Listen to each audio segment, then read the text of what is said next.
Mancherebbe altro. Ci vedi? Aspetta. Ok, Ok. perfetto. Okay, welcome back. This is getting close to the end of the course.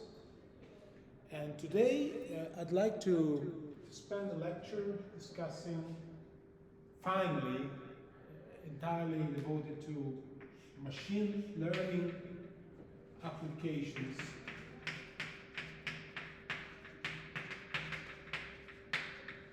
to molecular simulations.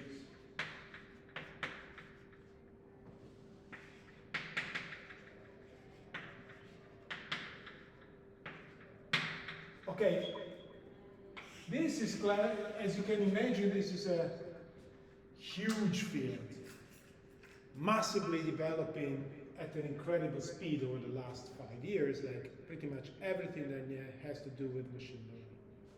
So there is no need, you can survey exhaustively this field in any finite amount of time that is compatible with a part of a course.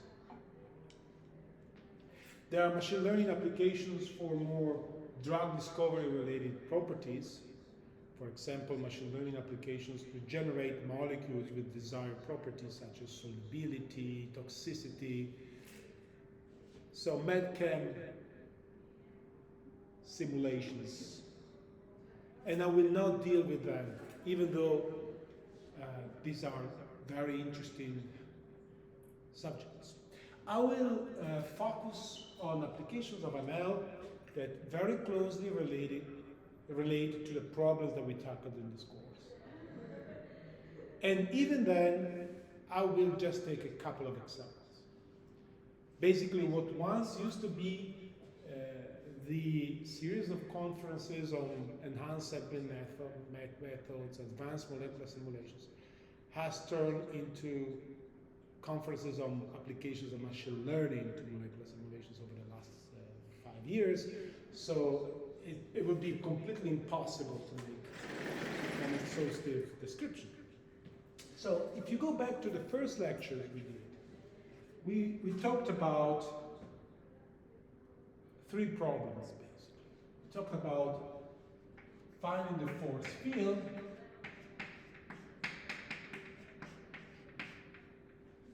as a first challenge. In other words, finding accurate representation of both macromolecular configurations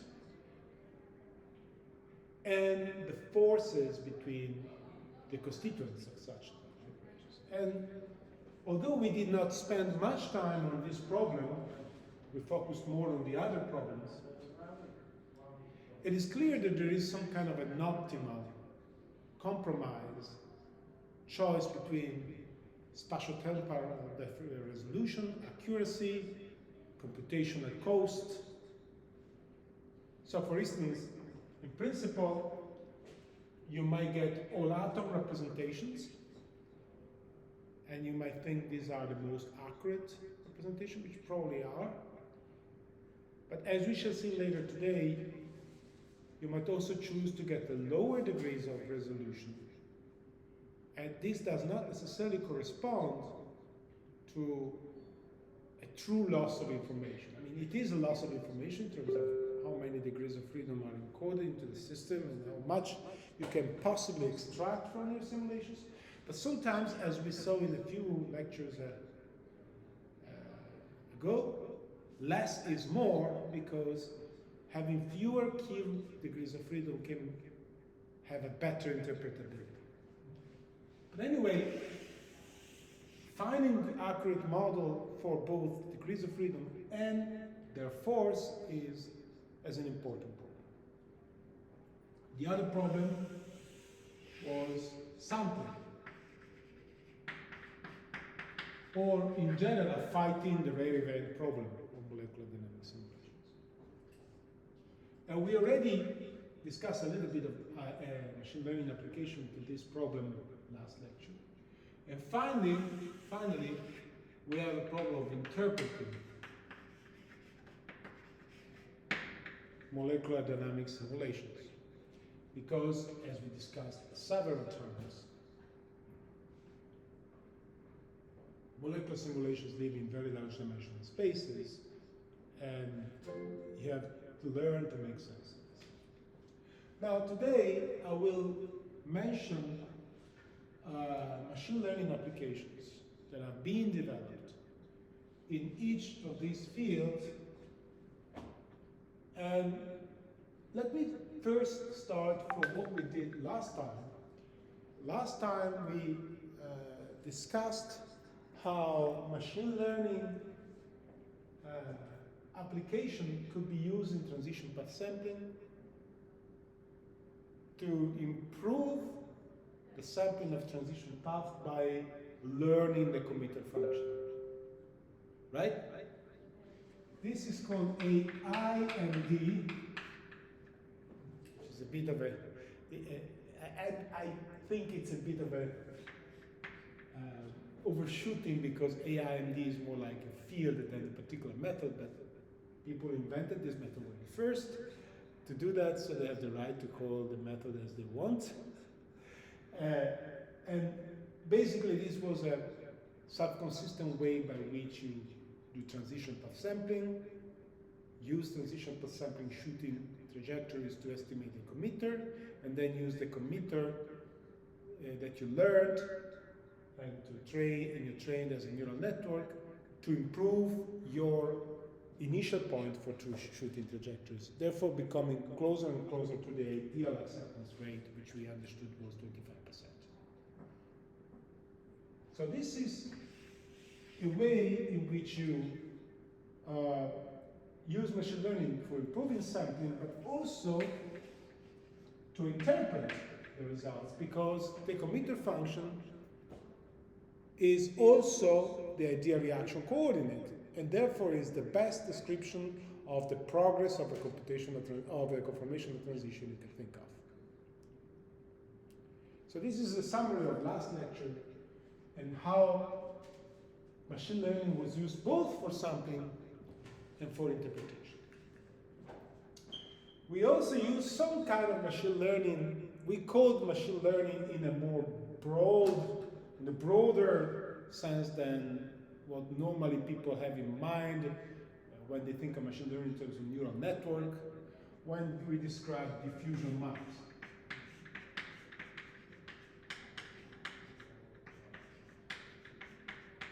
Because diffusion map, given an equilibrium set of points, is a mathematical procedure that yields the best possible embedding of configuration space into low-dimensional projections. And the nonlinear mapping between configuration space and this low-dimensional embedding space is provided by the diffusion map coordinates. And the diffusion map coordinates have this advantage that are encoding the kinetic distance as a Euclidean distance, if you remember. So both the committer function has ideal properties and the diffusion map coordinates have ideal properties.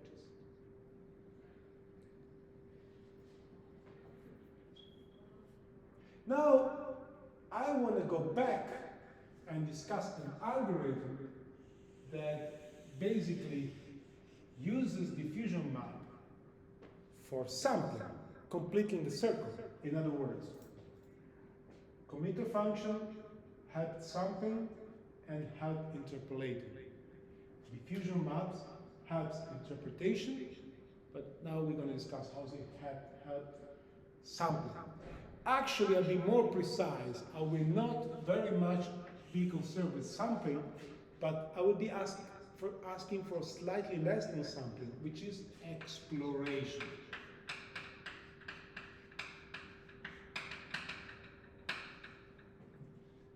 Let me be more precise.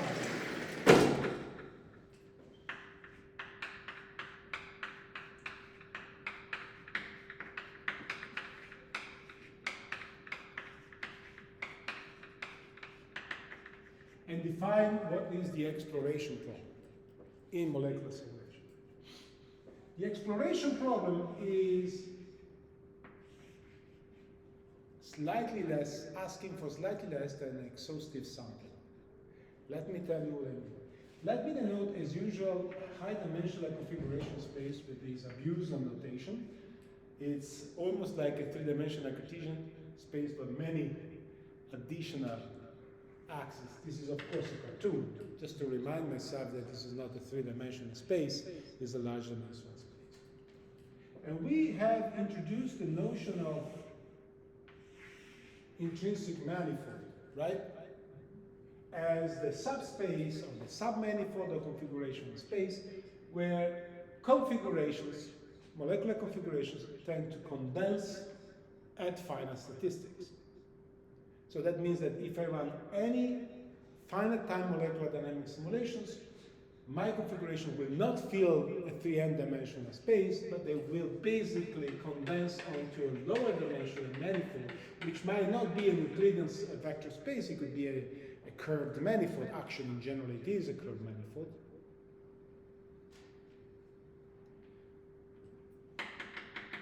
And the reason is that the probability to be outside of this manifold can be exponentially suppressed by the energy of the configurations. For instance, if you break a covalent bond, you gain thousands of kT in principle, right? And this means that the probability of having a spontaneously broken bond at equilibrium is nil. So even if we had a force field that allows for breaking of bonds, which would be a very particular force field because it would have to be a quantum chemical force field, because breaking of bond is quantum chemical process. But even if we had that, the probability of a spontaneous transition from a point that has chemical bond, therefore belongs to the manifold, to a point that doesn't, would be negligible because of the e to the minus a lot. Okay? So this is what I mean by finite statistics. If I wait a million times the age of the universe, and such an event could even occur, right? But it doesn't really occur at any finite time. So at any finite statistics, this is the notion of intrinsic manifold. Now, the Boltzmann distribution of my configurations are distribution of points on the intrinsic manifold. And that's the only reason why molecular simulations have a hope to work, because if molecular simulations were really to fill in a 3n dimensional space in any exhaustive way, there would be no way they could be used because of the curse of dimensionality. However, like we said, configuration of manifold, intrinsic manifold have dimensionality that is much lower, typically of the order of 10 or so, which is a lot, but it's certainly less than a million. But on top of this manifold, configurations are not distributed evenly. And that's, again, why we can do molecular simulations. There are basically heat maps, you can think about it, that express the density of points in the configuration of manifold. That's the equilibrium distribution, right? So when I sample the equilibrium distribution P equilibrium, I sample distribution with a given probability in configuration space. X is not defined to be a point on a curved manifold. It's a point in configuration space, but this distribution is only non-zero on the intrinsic manifold, and it's not uniform on the intrinsic manifold. It's not an ergodic surface, in other words, for microcanonical ensembles. There are, maybe the native state here is, of a protein is here, has a lot of probability, because the protein spend most of their time there in equilibrium, and maybe there are other configurations with the protein that occasionally visit. Now, if I were to solve the sampling problem, I would have to not only identify all the relevant region of the intrinsic manifold, or basically map up the intrinsic manifold, because relevant region of intrinsic manifold is a double number, because the intrinsic manifold is defined to be the relevant region of configuration space. So the relevant region of the intrinsic manifold is the intrinsic manifold. Okay? But also correctly estimate the relative density in each point. Okay, that's the full sampling problem.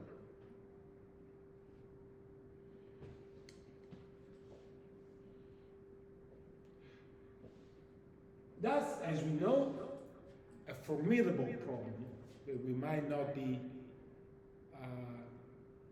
able to solve for significantly complex systems. But for certain application, we might be happy with somewhat asking for less. And it's can we at least identify the intrinsic manifold? So the set of possible viable molecular configurations, even if we don't correctly estimate their value, their relative weight. Well, why do we want to do that? Well, first of all, we might be wanting to say if the protein in principle can assume a certain configuration. Or we can use this as a starting point for later building Markov state model to reconstruct the dynamics. We find the set of all possible configurations, we let the system discover on this manifold the states, and then we build a Markov state model. Of course, Markov state model will map out the intrinsic manifold if we construct them in a proper way. We start from a point and we discover the state. But this will be a very expensive calculation. The idea is maybe I can first survey the intrinsic manifold, discover all the states in a very efficient way, and then channel all of the computational resources to find out the transition matrices. Okay? So I will now discuss a machine learning based algorithm for discovering the intrinsic manifold. Okay? And this algorithm was invented by a bunch of people, including the same Roberto Povino, who was also co-author of the AIMD, and many others, mostly mathematicians. And it's called Intrinsic Map Dynamics. And it was published maybe 5 years ago. I mean, it's a relatively new approach. So let me call it Intrinsic Map Dynamics, aka AMAP D. IMAP D. Sorry, not A. IMAP D. Okay? So how does IMAP-D work? IMAP-D works by starting with a seed. You need to have at least one viable molecular configuration. X naught.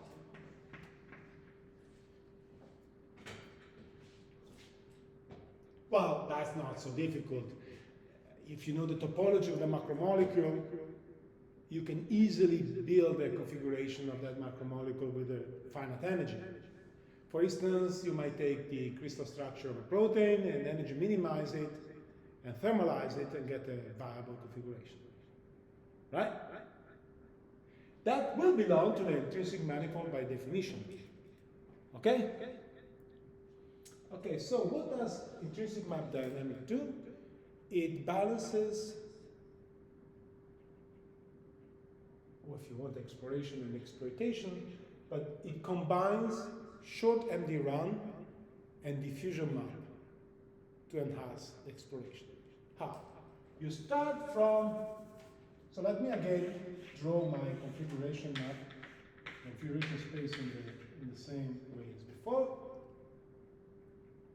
And let me again map my intrinsic manifold, which at the moment I have no idea what it is. I'm drawing it, but I don't know what it is. I don't know whether it's this way, if it's this way. I draw a transparent sheet, if you want. I have to figure out what the sheet is. That's my problem. Okay, and map out entirely, because this is not an infinite sheet, by the way. It's likely to be a finite region because maybe the configuration never expanded any finite statistics. Okay? So how do we do it? We run a short MD simulations starting from X0.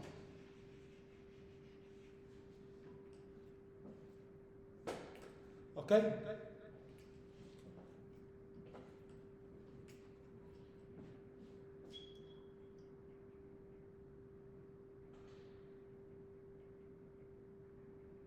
By definition, a short MD simulation will generate configurations that belong to the intrinsic manifold because they have been generated by finite statistics, right? So, short MD simulation will locally visit the intrinsic manifold.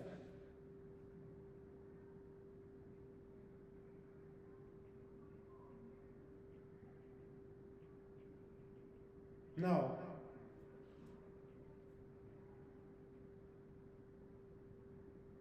the entire idea of this method is to be clever in finding the border of the region of the intrinsic manifold has been visited by this short MD simulation.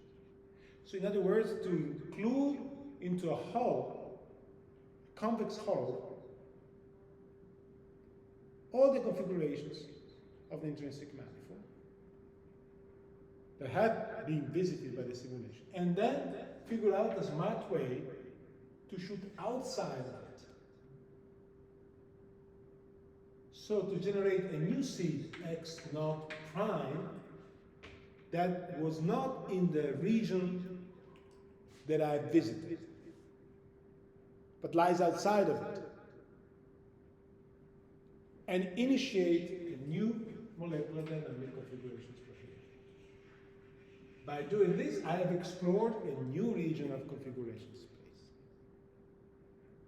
And if you keep on doing this, in principle, you keep on exploring new parts of configuration space until every time you generate a new configuration, the trajectory immediately goes back into the explored region.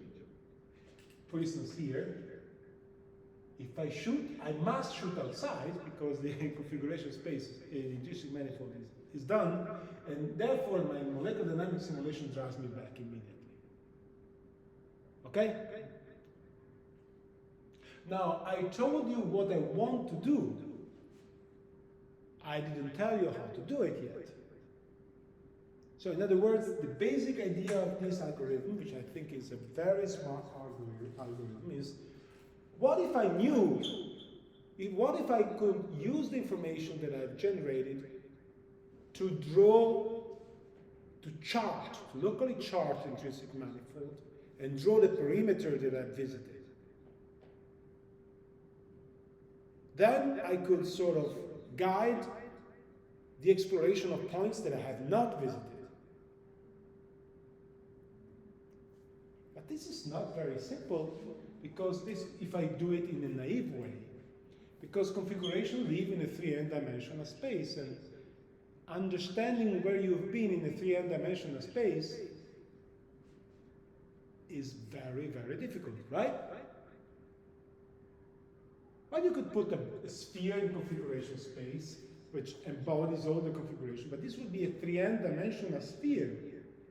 You will be lost in the curse of dimensionality. So we need a very efficient way to represent the configurations that we have generated in order to help me identify regions of the intrinsic manifold that have not been explored yet.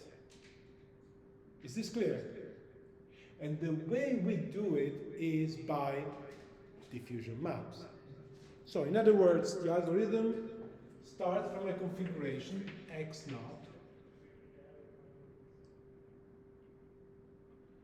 It uses md_run to generate an ensemble of configurations x1, xn, which are these points here, right? Now, from these endpoints, I can use the diffusion map formalism and locally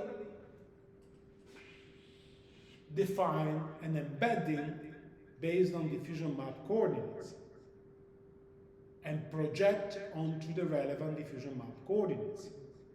So, if I use the diffusion map formalism, I will get psi of x, psi1 of x1, all the way to psi m of xn, where n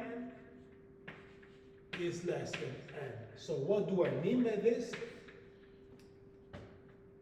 Remember, if I do the diffusion map coordinates, I don't need 3n coordinates to represent the point.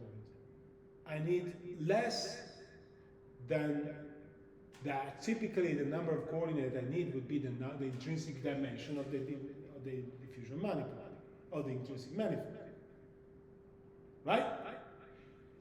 Let n be the number of relevant diffusion map coordinates. How do I find them? Well, there are empirical ways, or you can look at the spectrum. We discussed that. So there are fewer diffusion map coordinates that I need to account because it's a projection. It's a dimensional reduction. So basically, from configuration space, I am going to a diffusion map space. Now I represent this as a two-dimensional space. It could be a higher dimensional space. The simplest representation is the lowest one. And now my endpoints are the clouds on nearby points in this space. Right? Why are these points nearby? Well, they were nearby in configuration space. Of course, they will be also nearby in diffusion map space, but even more so, because remember, the Euclidean distance in diffusion map space is a measure of the kinetic distance. And if I run a short molecular dynamics simulation, it's very likely that I get points in the same basin. Okay? But now this is a low-dimensional space. For example, it's a two-dimensional space. And I can use efficient algorithm to connect the points that are at the border of these low-dimensional points and basically define a hub, a convex region that embodies all the points projected onto the diffusion map space.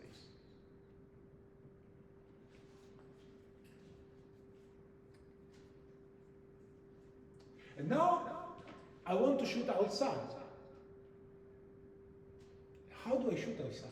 I take one of these points that lies at the border. I look back, what do they represent in configuration space? And I make a translation of this point. Okay? And now two important things. If I make a translation, I get a new point. I'm not talking about overall translation of the center of mass. I'm talking about that each coordinate gets perturbed. Right? Now, you have to make, when you want to shoot outside, you want to make sure that you don't shoot from here to the inside.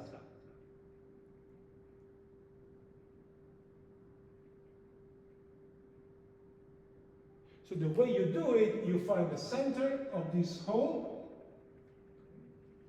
the vector that connects the center of this hole to the border of this hole, you map it back, and you shoot. And you perform in that direction. So you're sure that the new configuration will generate a point outside of the visited region. So let me repeat it again. I do a short molecular dynamic simulation. This is configuration space. This is the embedding space. The embedding space is the mapping of configuration space onto a lower dimensional manifold of diffusion map coordinates. Okay?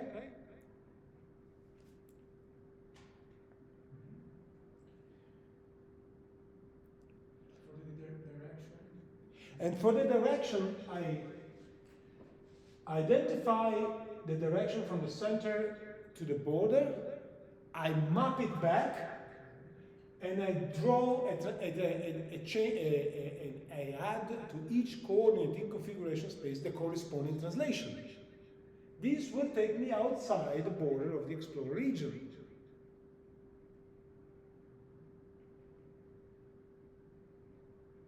There are two important caveats. First of all, in which direction do I really want to shoot? But here I pick a point at the border, I go to the center, and I point toward the border. But this might not be the best solution. Let me try to explain why. Suppose you have configurations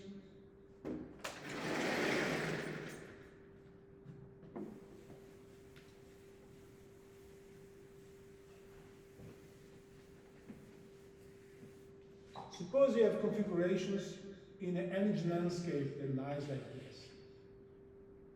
These are mountains. This is that. Now, if you start from a point here, clearly the intrinsic manifold is this mountain. The intrinsic manifold doesn't go mountain-wise. So if I do molecular dynamic simulations here, the best direction to explore is in the direction where the fluctuations are wider, right? Not in the direction where the fluctuations are shorter, because that is shorter because likely there's a mountain. And so if I shoot in the shorter direction, I'm going to go end up in a mountain which is outside the intrinsic manifold. So my best shoot to remain in the intrinsic manifold is to shoot in the direction of the largest variation. Right? How, given a set of data, are you aware of any linear methods that allows me to identify the direction of maximal covariance? Question. Given a set of data, is there any mathematical method you're aware of that allows to identify the direction of maximal covariance in the data? Maximal fluctuation. Principal component analysis. Very good. PCA. Okay, so finally we are able to map down the entire MRT algorithm precisely, because we have all of the ingredients.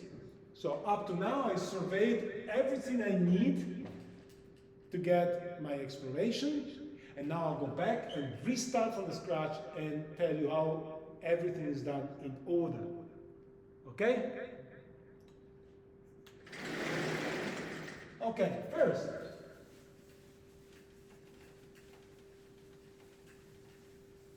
I start from a seed, I do MD, and I get a configuration ensemble. Let me call it Q naught, which is the label, which is a set of configuration X1, Xn. Right? We already did that. So step number one. Step number two. I do PCA on Q naught. Okay? To identify say the direction vector d1, d2, and the corresponding eigenvalue lambda 1, lambda 2 of the principal components. Okay?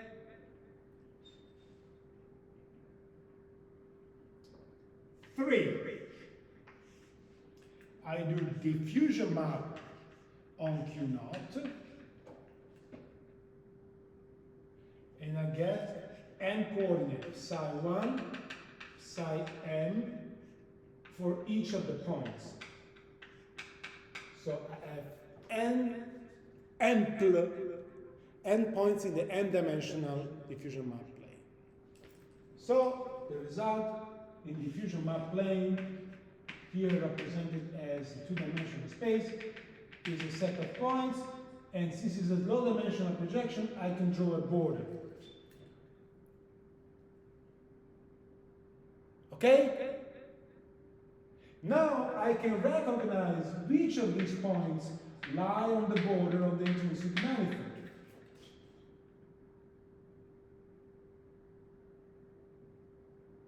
Each of the points here corresponds to a point here, because these are exactly n points. So I identify the bordering points. Okay? And next, I sample one of the n bordering points, or many of them, depends how you want to run the algorithm, and I translate in configuration space these points by one of these diffusion map, one of these principal component vectors.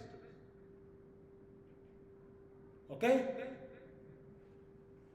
So let me go here 4.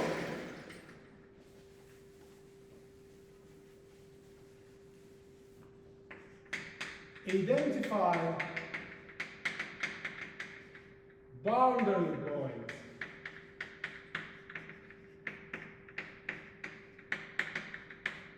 For example, xb1, xbk, where k is less than n, of course. There are just a few boundary points. Okay? The boundary points are the points that live here, on the boundary of the convex hole in diffusion map space. Okay? 5, I define a new seed. The first seed point was called x0. Okay? Let me call this x1, the new seed. But let me call it prime for a reason that will become in a reason. I will have to refine this in a moment. So this is a configuration that needs to be slightly corrected in a moment. And this is basically x boundary, one of the x boundary points. So in principle I can have k new seed points per iteration, or a subset of it, plus a translation proportional to one of the principal components with a meta parameter alpha that tells me how much I'm translating. So basically I'm getting a new seed point, but I know from this analogy that the seed point will be far in diffusion map distance.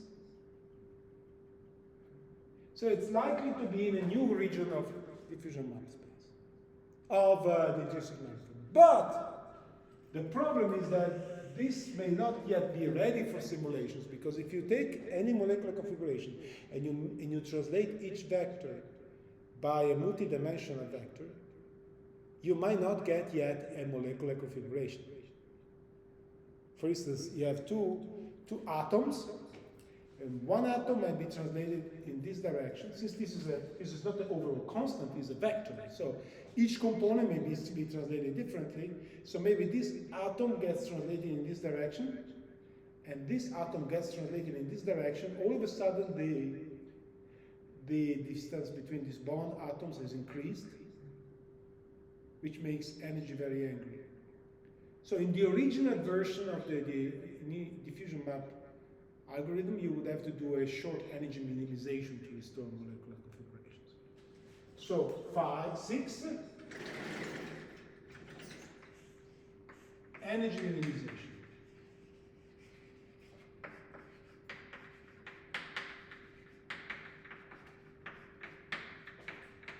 From x1 prime to x1. Now after I've done energy minimization, I get a viable molecular configurations from which I can repeat the algorithm all over again. And by doing this, you see any iteration, I'm expanding the set of configurations that I have. The diffusion map calculation becomes more and more expensive. I've changed my definition of boundary points.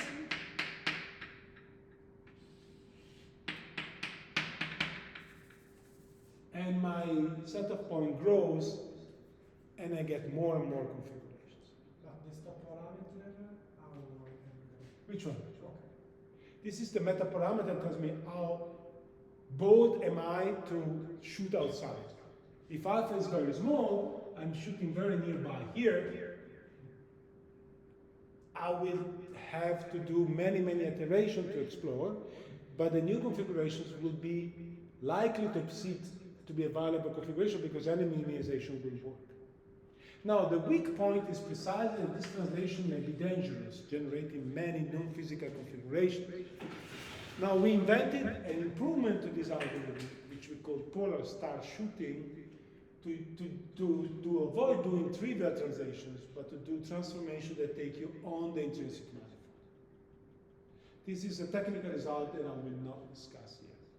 The idea, we call it polar star because you have a curved manifold like the Earth, and ancient sailors would point at the polar star to navigate on the curved pistons. So they look to a point that is outside the manifold, but they follow the manifold. So the polar star shooting is the way in which you shoot, pointing on a point that is outside the manifold, the translated point, but your dynamic stays on the manifold. Now, I call this machine learning to my taste, although some people may not. It's machine learning because I'm not using any heuristics, I'm not using any thermodynamics, I'm just using data science. I want to emphasize that all these algorithms that I'm giving you now are not part of the exiles. I'm giving you this as a cultural part for you to know. You should not worry, because if I were to assign this as an exam, you would have to read research papers. A research paper you can read, but there is no textbook on this, in other words. Okay? So I'm giving you a flavor of how machine learning works for molecular simulations, but I'm not asking you to know this for the overall. Okay?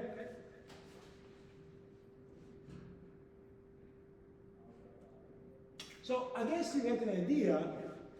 Now clearly, this algorithm violates the tail balance condition, so it does not sample the Boltzmann distribution, right? Because the very notion of ergodicity is that you can go back and forth to the same region many times, while you never go back onto the same configurations here. So it drives the system out of equilibrium, if you want, in a very non-physical way.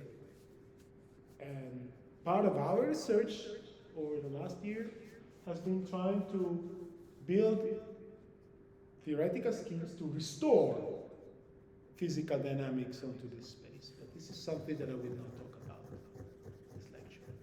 So you can think about this as a way to explore. And it's a very important point of information I want to make, is that this applies to molecular configurations, but in general it applies to any body of data. That's why I call it machine learning. Say, you could do it, if you have any idea of defining a magic, you could do it in chemical space to explore sequences of proteins. Right, you define the coordinates that represent sequences. Maybe it would be a final set of possible sequences per each direction. Say, you're talking about peptide chains of 10 peptides. You have 10 coordinates each of which can take 20 possible positions on a lattice, right?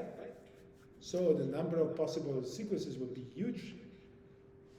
But you might be willing to go stepwise and starting from a sequence, explore its chemical neighborhood. You could do exactly the same with the dynamics that change that gets you from a sequence to another, not from a configuration to another. So you have a dynamics that perturbs one of the sequence, maybe one amino acids into another, and it will move you in sequence space, not in physical space. It's a mutation, in other words, rather than a conformational step. And so basically, point mutation played a role in molecular dynamics, and you have local mutations that explore locally the chemical space. You can draw them, you can project these mutations into the diffusion map space. Okay? Draw the boundary of chemical space you have explored and identify the viable new region in chemical space where to look. Getting a mutation that will get you new chemical sequence. And explore in a constructive way the space of chemical sequences. You see, what I'm trying to say is that the reason I call it learning rather than molecular simulations is that there's something data-driven and data science inspired in this algorithm that does not strictly concern to physics. In other words, we basically used very little physics to do that. Well, the diffusion map contains some physics, but it can be transferred to any distribution, okay? Any equilibrium distribution. So, going back to our original discussion, we used diffusion map to interpret equilibrium data, but now we can use local diffusion map to enhance the exploration by the IMAP-D algorithm.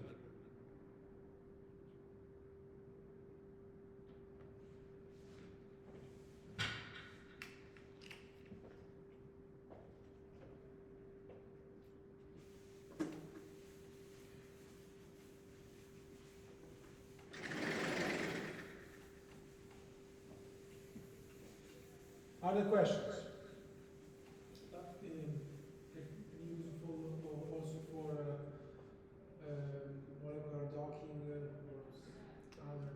In principle, you can use it for molecular docking, but you're going to go and try to look for a new docking pose, right? Or look for a new molecule if you do design. In fact, we use this algorithm for molecular docking and molecular design in Sibylla in particular. So any exploration, but you see, it's not a random, what I want to say is that it's not a random exploration, which is hopeless. Because random exploration in hierarchy configuration space is hopeless. This algorithm is not random in two essential points. First of all, the boundary points are determined from the underlying dynamics through the diffusion map. So diffusion map enables me to choose the best point from which to shoot, which are the boundary cities, you can call it, right? You can think about every point to be a city of a state. If I want to go abroad, I don't think that starting from Perugia will be my best shoot to make a short trip up outside Italy, right? This is Italy. Perugia is more or less here. If I can allow myself enough gasoline to travel 10 miles, probably starting my short trip from Perugia will not make it. But through the diffusion map formalism, I'm able to find all of these cities that lie near the border. Okay, there is no ocean in diffusion, in configuration space. Or better, there is, and this is where the configuration space, the intrinsic manifold ends. So if I shoot from Naples, I get into the ocean and go back to Naples, go to the ocean. So I understand that these are places for which it's not possible to shoot. But if I shoot from Aosta, or from Trento, or Bozen, These are better places to shoot. I get this information from the diffusion map. Okay? But the second piece of information that I get from the data itself is in which direction should I shoot. Again, if I shoot from Trento, which is a good place, but along the wrong direction, I end up in the middle of a Piadura Panama. Say I get to Milan, and I'm still within the manifold of Italy. I have to have a way that takes me from Trento to Austria. Where do I get this information?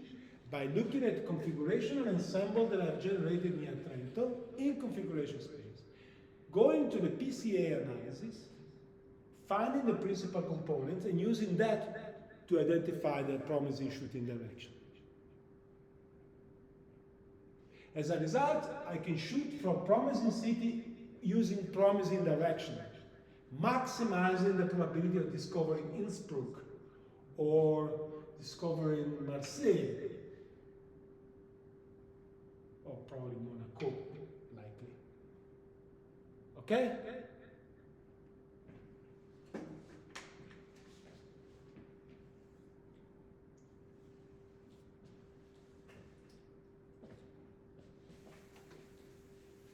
Very well.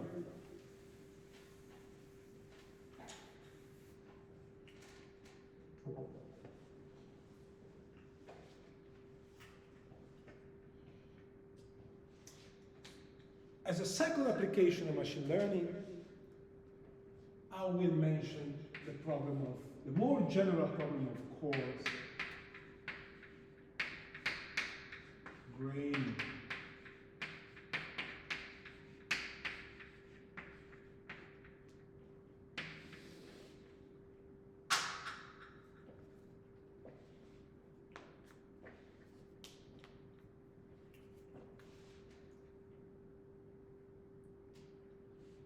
Again, I first do a very colloquial description, and then I draw into more mathematical terms.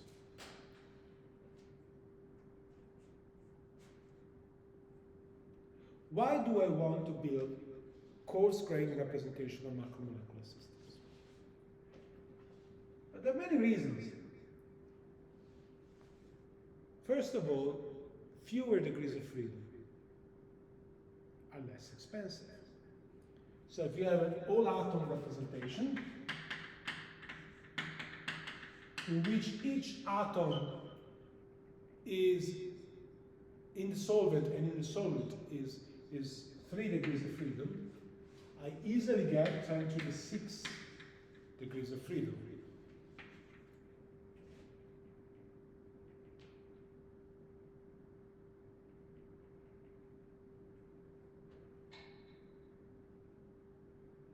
But now suppose that instead of using 1 bead per atom, I use many atoms. I assign to many atoms 1 bead. Well, the simplest way, intuitive way to do that, and people have tried to do that for a long time for polypeptide chains, is to assign an entire amino acid 1 bead. Or you might assign a bead, the backbone, and another bead to the side chain. Or maybe 2 beads for the side chain, because there are small side chains and large side chains. Okay, so these are different schemes of coarse graining. And you can build all possible shades of gray between no coarse graining at all and maximum coarse graining. Okay? For sake of simplicity, in the rest of this lecture, I will take the simplest coarse graining strategy, well, not the simplest, but the simple and naive coarse graining strategy, which say I have a polypeptide chain and each bead is an amino acid. It doesn't really matter if I do this in a more complicated way. There is an optimal way, and people have studied what is the optimal coarse graining. And interesting approach based on information theory to identify the optimal coarse graining are developed by my colleague former colleague in Trento, Raffaele Potestino, and collaborators, Roberto Menichetti and all their students. And if you look at their papers, they define schemes to measure the entropy of information. Remember, we did entropy of information when we did the maximum entropy derivation of the ensemble. So the amount of information that you lose by constraining, and they tried to minimize the amount of information. But this is very technical, information-based, Bayesian-based, and I will not go into that. So I have my coarse grain representation, and for instance, if I have this simple 1 amino acid per bead, I have 10 to the 2 degrees of freedom, typically.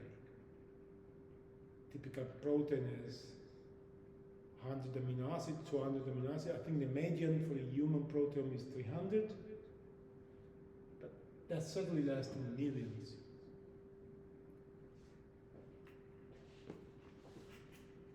But, nevertheless, there is. So, in going to coarse grain, I have one major advantage. I reduce by 10,000, for example, the number of degrees of freedom. Huge. Well, 10,000 is a lot, right? So, possibly I can do things that I couldn't do before. And by the way, most of these methods don't even have a solvent. They have an implicit way to deal with the solvent. Right, I will come to that in a moment. So, one major advantage is reducing the number of degrees of freedom. Okay? But there is, however, a second advantage, and it's smoothening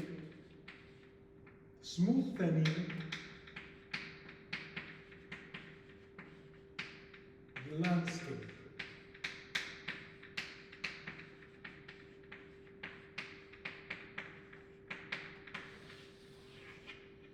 What do I mean by smoothening the landscape?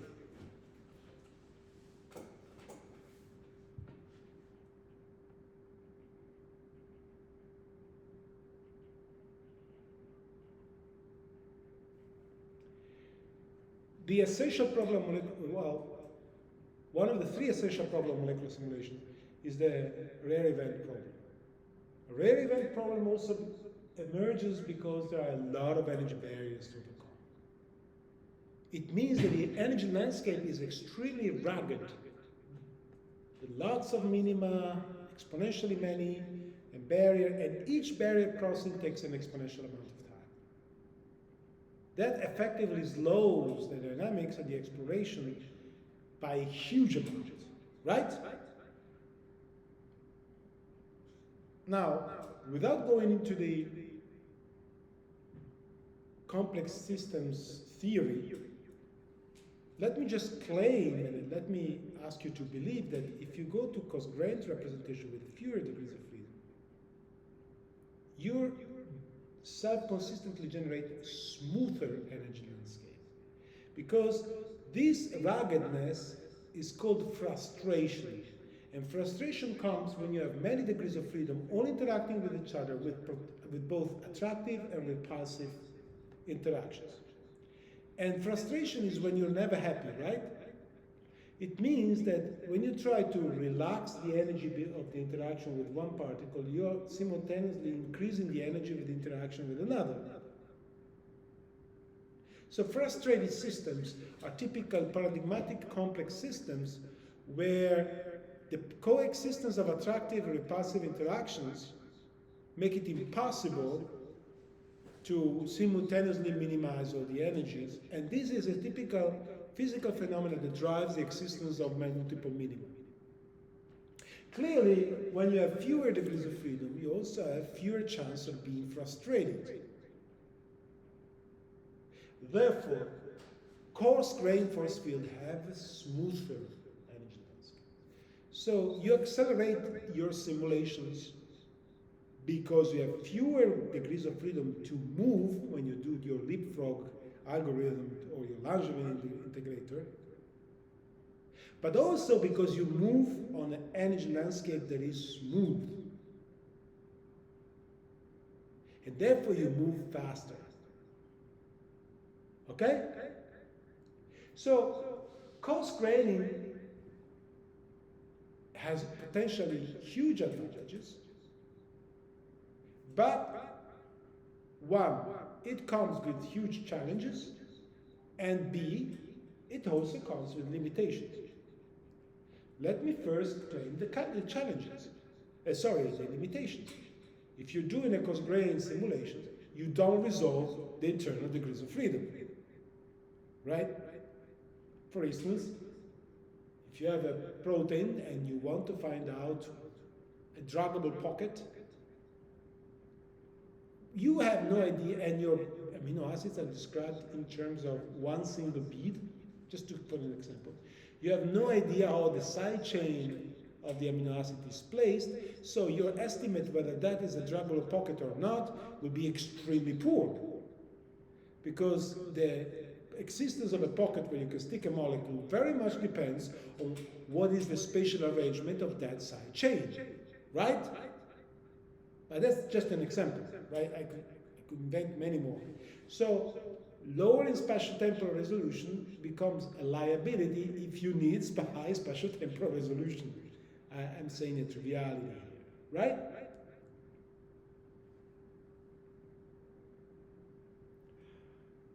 The second challenge, so this is the main disadvantage. But then comes a big challenge. I have no idea what the interaction between the coarse grain degrees of freedom is.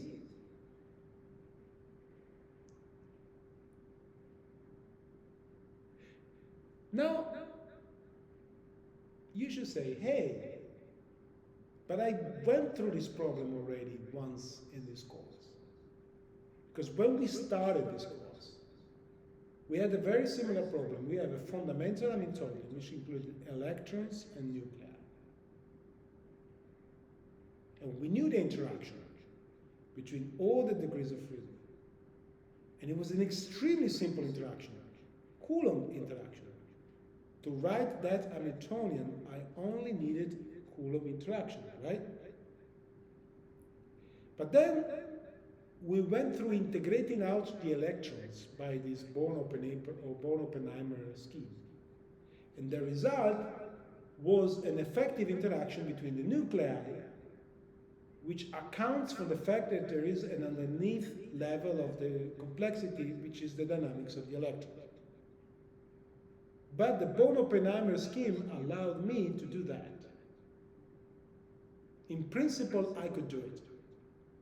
The problem is the underlying structure of the resulting effective force field for the nuclei was extremely much more complex than the original interaction between the atomic nuclei and the electrons that was purely Coulombic, right? The force fields contain bonding terms, 3 body terms, angles, 4 body terms, dihedral, van der Waals, effective electrostatics, and whatnot. And these are just approximations because I choose to parameterize the force field using these functional forms, but in general, it is whatever the eigenvalue of the Schrödinger equation in the Born-Oppenheimer for the leading of Born-Oppenheimer surface was, a highly nonlinear solution. Okay? But in principle, we had a way to move in that direction. Now, something similar should be attempted here. Okay? You start from all atom data. You identify low degrees of freedom, in this case amino acids.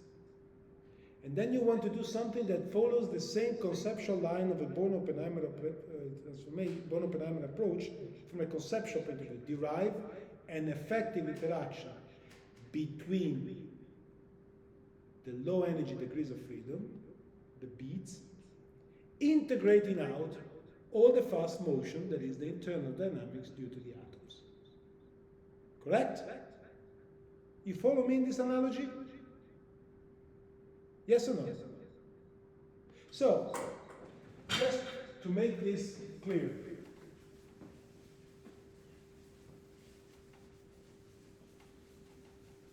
Still assuming this simple cost gradient which had 1 degree of freedom, 3 degrees of freedom per bead, the 3 coordinates of amino acids. So we have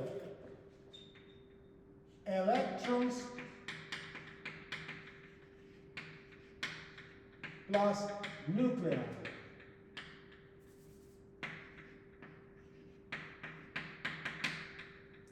Where the interaction U is just Coulomb. So simple. And then we do first level of cost gradient, which we use the Born-Oppenheimer, was to go into nuclei only, plus heuristic force fields. That we covered already at the beginning of this course. Now we want to do one extra step. And going for collective degrees of freedom, which for instance are amino acids, or in general groups of atoms.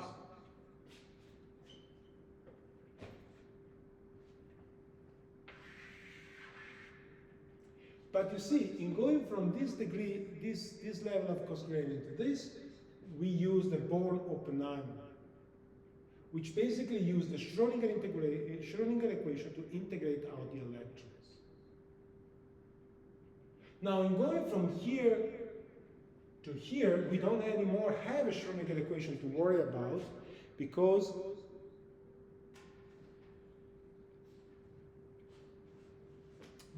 everything is classical in this level. However, we do have to worry about the fact that there is statistical physics, that all my atoms have a distributions that is not coming from quantum mechanics, it's coming from thermal agitation. So we need to do something that is the thermodynamic equivalent of the Born-Oppenheimer approximation that integrates out the internal degrees of freedom, accounting for their statistical distribution, rather than accounting for their quantum mechanical wave function. Okay? We did already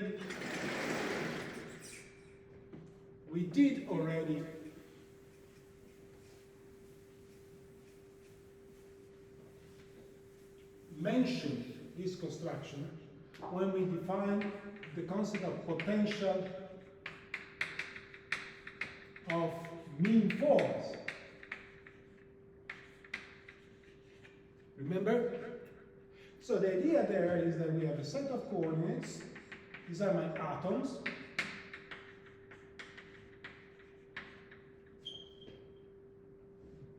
And then I have a set of co-square coordinates.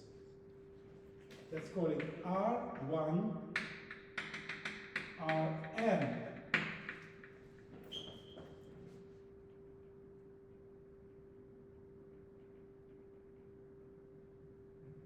Where each of these, Rk, is a function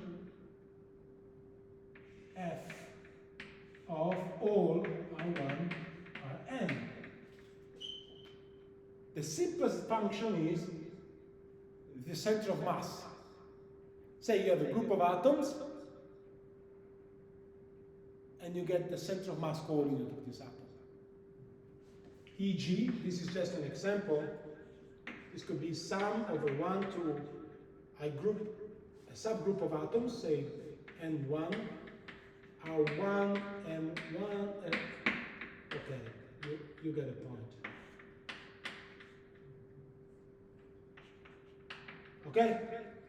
So now my points are replaced by their center of mass. And if I group center of mass, if I cluster my points and get the center of mass of each of them, say the center of mass of each amino acid, or this could be the map that takes me to the nearby C alpha in the polypeptide chain. So you take an atom, it looks to which amino acid does it belong, and it assigns me it's the coordinate of the C alpha. This is a much more non-linear mapping, nevertheless a good mapping. Okay? What you want is the free energy of the air coordinates obtained by integrating over all the r coordinates, the both known weight of the r coordinates,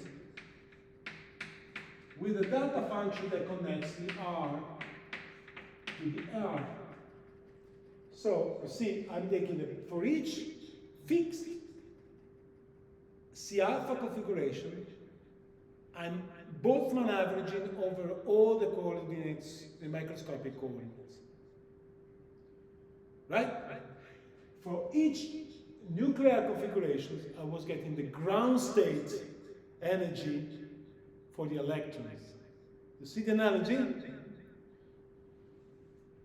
But this Boltzmann average is not, this is not the average, literally speaking, is a partition function. An average has a numerator and a denominator. When you're dealing with averages, you can use Monte Carlo method because you can use the central limit theorem. But computing a partition function is much, much, much harder than computing an average because you cannot use sampling and central limit theorem. You're with me? Okay? So, how do I get from here to here without having to compute a partition function? Okay? There is a procedure, and I've written some notes that I will distribute if you're interested in, but I will not devise it here. It's called force matching. It's basically a very smart procedure that reduces this calculation and the calculation of the force to fitting the parameters of a cost function. So basically it's a way to find a cost function whose minimum value will give you your best cost grain potential. Okay? But this cost function involves thermal averages over the microscopic ensemble. Okay? So again, the Born-Oppenheimer requires you to solve the Schrödinger equation for the electrons. And the energy is the potential for the nuclei. Okay? The force matching requires you to do thermal averages over the all atom degrees of freedom to get the effective potential. Okay? Via a cost function. You with me? This, however, comes with a huge problem, which you also have here, transferability. Because you see, if I need to do equilibrium averages over all atom simulation to get the cost grain potential, I cannot get any advantage. I cannot hope to use the cost grain potential to solve problems that I couldn't solve with the electronic average, with the all atom average, because I need the all atom average to get the cost grain potential. So if already I'm in a condition to get the cost grain potential, I might as well use the all atom simulations, because I needed to perform all atom simulations to get the cost grain potential.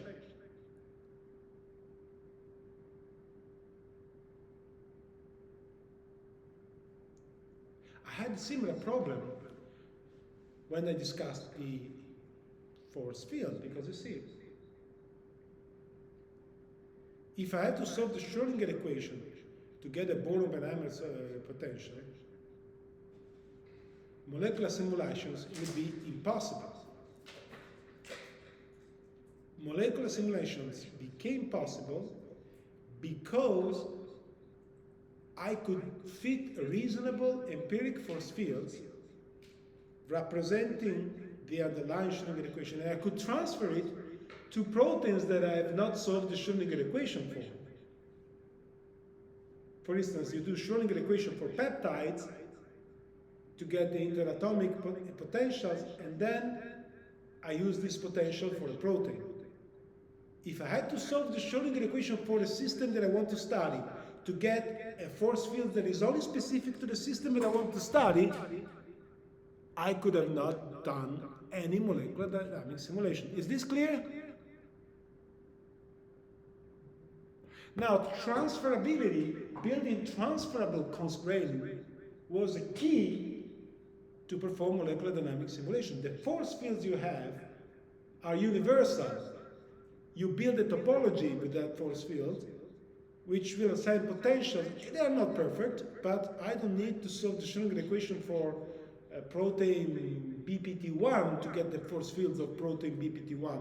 I have a force field for all proteins, okay? Because it's a transferable force field.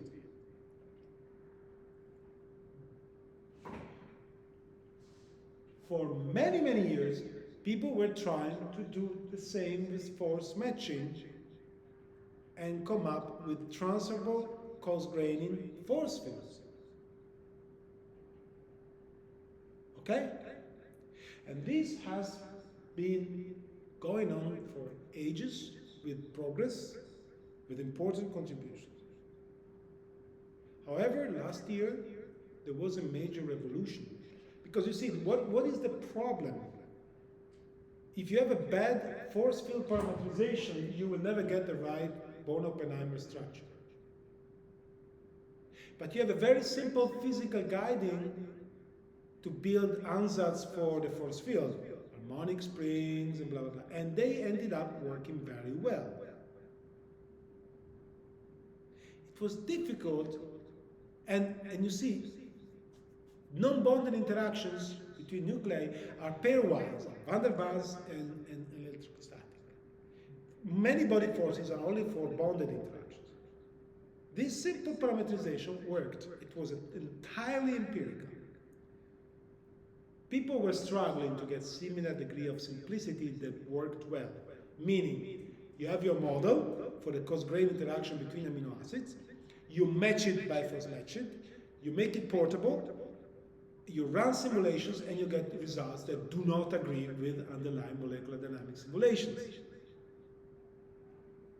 Or not agree with the result. For instance, they don't fold proteins. This was a major challenge for decades. Do you see it, the problem? However, you know that neural networks are universal approximators. So since they are universal approximations, you can use it to build representations that depend on neural network parameters rather than heuristic forms, and train the parameters of a neural network to satisfy false matching. Okay?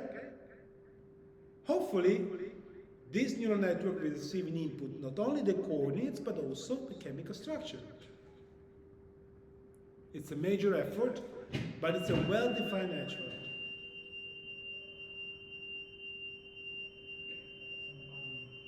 Let's see if this noise goes away before I continue.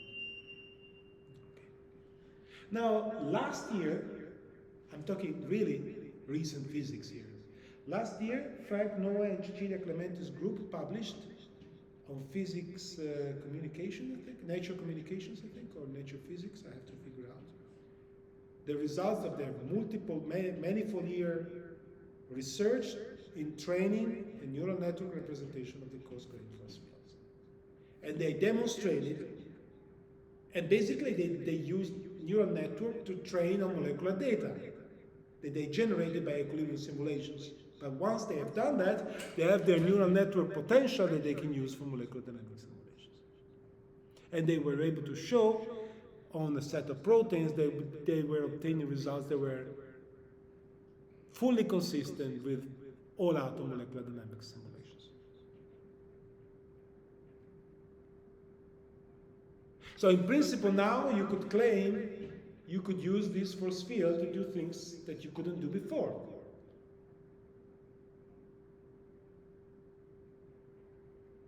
Okay? There is now, the Davidson is in the detail. For instance, it was shown that this neural network encodes far more than pairwise interaction. So even interaction at distance includes many-body effect correlation. So they're complex, and if there are many-body interaction, it means that you cannot simply count the pairs, but you have, you know, everything is much more interconnected, algorithms become more expensive. So although it's a coarse-grained simulation, it's not so much simpler to integrate than the all-atom simulation. And more progress will be needed to make these algorithms as efficient as you would hope them to be. So I think from the conceptual standpoint, this is very useful. But from the practical standpoint, it is marginally useful, and we still need to wait for further research. And I know that the same group and other groups potentially are also trying to do the same to replace the empiric force fields. So you see, machine learning potential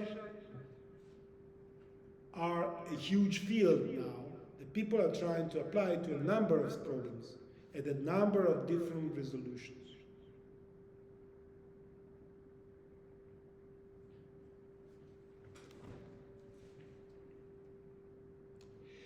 Okay, these are three of the key applications. I want to simply quote one other application. Okay? And it's now solve the problem of sampling directly.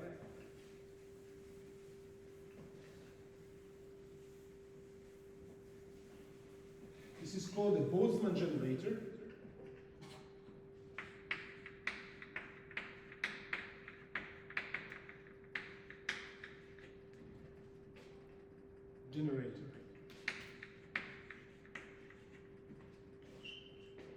Boltzmann generators are based on the fact that given a configuration X,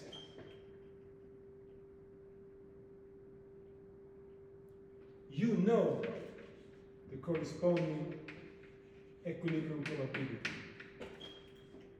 It's the Boltzmann distribution, right?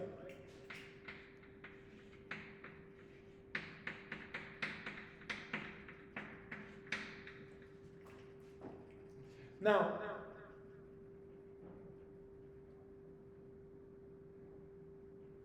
the essential idea of Boltzmann generator is to build encoders that build a transition between a latent state from which you have a Gaussian distribution to coordinate space from which you have the Boltzmann distribution.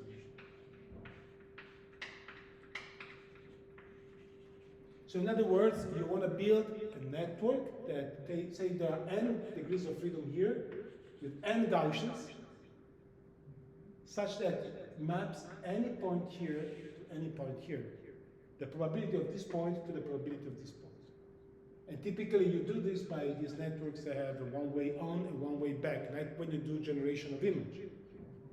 Right? You could probably do it with a diffusion model as well today. This was done many years ago. So if you're able to build this mapping, basically you train a Gaussian here so that when you make the mapping of a point sampled by a Gaussian has a probability of being Boltzmann. So eventually, instead of sampling with Boltzmann, you sample from a Gaussian and use this mapping. Sampling from a Gaussian is straightforward. So if you can map with a neural network this distribution onto this, all you have to do eventually is to sample this and use the map. So by doing this, you sample a Gaussian and get the result configuration distributed according to Boltzmann. This was published in Science a few years ago by Noah and collaborators. Now, I will not give you details of this because this will go a little bit technical into neural networks, and also it will take me an hour or so. But I think it's another direction is to build the equivalent of diffusion models for generating images, right? How do they work? I noise up an image and I learn to denoise it. And then I sample only noise and I get an image, right? Here I do the same thing. I learn how to map a Gaussian distribution to my Boltzmann distribution, and then I simply sample a Gaussian. And then use the map, which is a neural network-based representation, to get Boltzmann configurations. So I think this lecture has given you a flavor of how we are living in a transformative era where molecular simulations are being empowered by machine learning. However, I have never mentioned AlphaFold, which is the first and foremost example of machine learning applications to molecular systems that people, of course, claim. And the reason I did not do that is because I wanted to leave that for my final statement for the jury.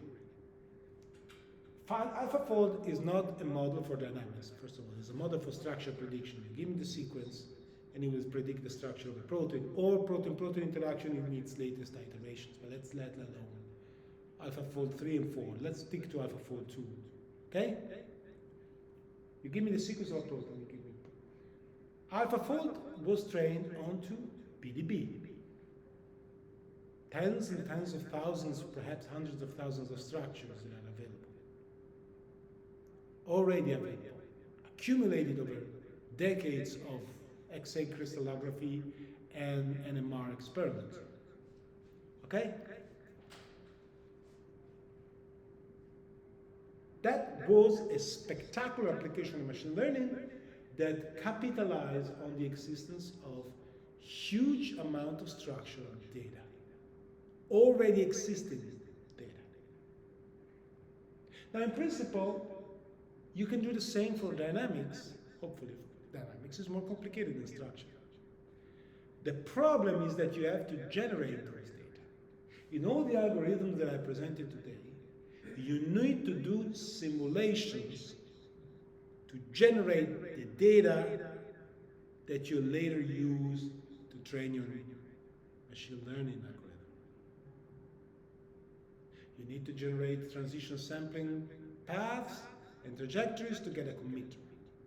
You need to generate many equilibrium configurations and average to get your force matching scoring function and your neural network representation. You have to generate a lot of MD to do IMAP-D exploration. Now, of course, you had to perform experiments to get the protein structures. But those experiments have been performed over nearly 4 decades or so. So this is to say that machine learning doesn't come for free. It still comes to, you have to do a huge amount of molecular simulations to train your machine learning. The hope is that you do a lot of simulation at the beginning and then you don't need it anymore because the machine learning potential will be much more efficient. But molecular simulations are slow. The use of machine learning has to face with this challenge of having to generate the data that you then use to train, which makes it on a conceptual basis on the same page of, say, AlphaFold, but on the practical level different because the data set is not necessarily available, has to be generated. And with this final discussion, I will close this lecture, and I would like to use it also as a closing statement for the topics of the course. There will be so much to discuss, because molecular simulation is a fast evolving system for fast evolving field. But I think at least in this course, I gave you a flavor of how statistical physics, chemistry, mathematics are all intertwined, stochastic processes, Bayesian probability are all intertwined in modern molecular simulation. And how machine learning can push this forward, but doesn't come for free. So I think this is an exciting time to be in this field, as long as you're ready to be embarking in a multidisciplinary type of research which mixes all of these elements, from chemistry to statistical physics to computer science to stochastic theory and Bayesian statistics, within the same approach. So it's not a field for light-hearted, but it's a very potentially fruitful and exciting field. And I envision a lot of revolutions in the next few years in this field. I did not talk at all about one potential other source of revolution that comes from quantum computing. Maybe this will be left for a lecture that we give tomorrow about research directions, which is an informal lecture. For the students of my course, everything I said about machine learning applications is beyond topic. The topic of my course are those who are in the notes, and those only.